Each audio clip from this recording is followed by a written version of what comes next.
Seja bem-vindo ao canal Tudo em 3 Minutos. Hoje vamos falar de geopolítica, focando nas tensões recentes no Oriente Médio. A gente tem aqui materiais que indicam umas dinâmicas bem complexas, talvez até uns planos ocultos aí por trás do que a gente vê nas notícias. Nossa análise hoje vai tentar ir um pouco mais fundo nessas interpretações sobre as forças que estão em jogo. Para começar, essa troca recente de ataques, entre Tel Aviv e Teherã. Assuntos que a gente analisou, elas sugerem que isso, passou longe de ser impulsivo. Parece que teve um planejamento ali, talvez cuidadoso, quem sabe de meses. E fica uma sensação de que os desdobramentos não foram assim uma surpresa total para quem estava envolvido. Como é que essas peças se encaixam, afinal? Exato. Tem uma análise interessante que veio do site Axios, mas outras fontes também comentam que levanta essa hipótese. Quer dizer, por trás daqueles apelos públicos dos Estados Unidos pedindo calma, moderação, pode ter rolado uma coordenação prévia com Tel Aviv, sabe? Nos bastidores.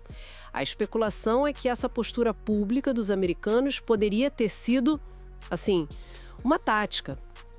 Tipo uma cortina de fumaça, para permitir que Tel Aviv agisse com alguma surpresa, talvez fazendo o Irã baixar um pouco a guarda. É uma camada a mais de complexidade, né?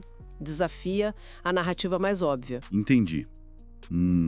Essa possibilidade de um jogo duplo, com discursos públicos para um lado e ações de bastidor, talvez, para outro, isso realmente complica o cenário. E se essa tensão de alguma forma calculada ou até coordenada, ela com certeza aumenta outros riscos que os materiais também apontam. A guerra cibernética, por exemplo, aparece como uma ameaça muito concreta, né? Qual seria o potencial de dano real disso, assim, do curto prazo? Sem dúvida. É um dos alertas mais, presentes e talvez imediatos. As fontes detalham bem as capacidades dos dois lados, Israel, com a famosa unidade 8.200 de ciberinteligência, que é referência mundial, e o Irã, que também já mostrou que tem competência nisso, inclusive com ataques que já aconteceram contra alvos como bancos americanos, a Saudi Aramco. O perigo real mesmo, e que poderia escalar muito rápido, está nos ataques contra infraestruturas críticas globais. Bancos, setor de energia, sistemas de comunicação. Imagina o caos, Se sistemas financeiros ou redes elétricas fossem atingidos seriamente, isso afetaria a vida de todo mundo, em escala global. É assustador pensar nisso. E falando em riscos que afetam todo mundo, a questão nuclear, ela também é tratada com muita seriedade nesses materiais que a gente viu. A gente vê figuras públicas, como a ex-congressista Tulsi Gabbard, o bilionário Bill Ackman, sendo citados por expressarem preocupação, e tem muita especulação sobre onde o Irã realmente está com o programa nuclear deles. Sim, e a discussão é tensa, viu? As fontes juntam esses alertas e mergulham fundo nas especulações sobre o estágio atual do programa iraniano. Tem analistas citados que levantam a possibilidade de Teherã já ter ou tá muito perto de ter armas nucleares. Talvez até armas táticas, aquelas de menor poder explosivo, mas que mesmo assim teriam um potencial devastador ali na região. E tem até quem especule sobre ajuda externa, talvez de Pequim, talvez de Moscou, para acelerar isso. O ponto principal é que só a discussão, só essa retórica e a especulação já aumentam a percepção de risco no mundo todo. E isso pode influenciar decisões futuras, sabe? Deixando o cenário ainda mais instável. Dando um passo atrás agora, algumas análises tentam encaixar esses eventos, essa troca de ataques, os riscos cibernéticos, a tensão nuclear, não como coisas isoladas, sabe?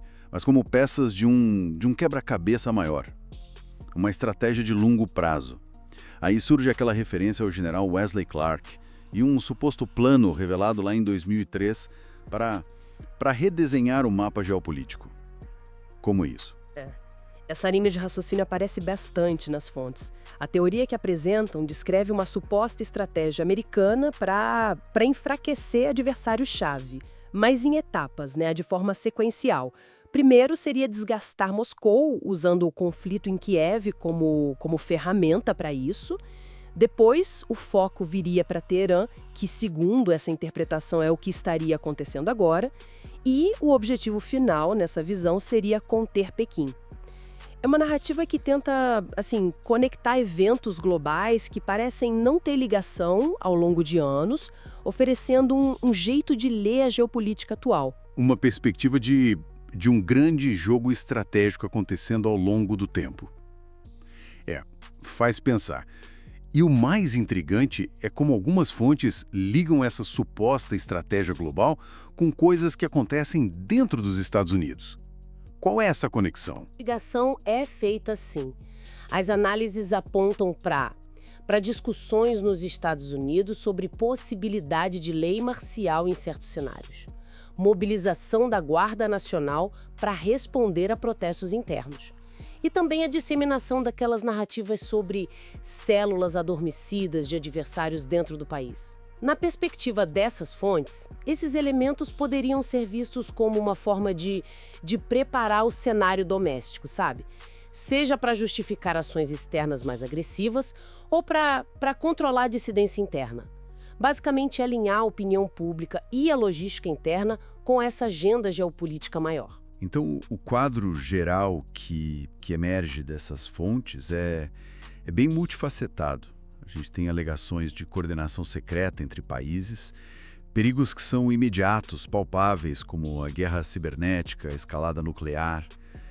E por cima disso tudo, essa sombra de possíveis estratégias geopolíticas de longo prazo que conectariam conflitos globais e até política interna americana.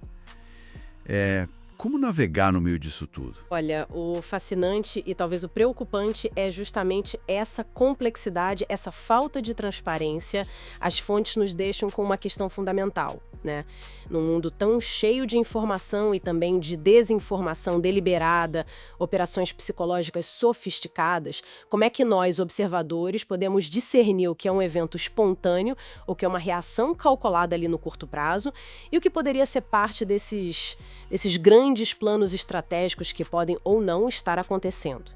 Entender o que pode vir pela frente exige reconhecer essas múltiplas camadas e a dificuldade que existe mesmo em verificar as intenções reais por trás das manchetes. Fica essa reflexão, né? Curta, comente e compartilhe.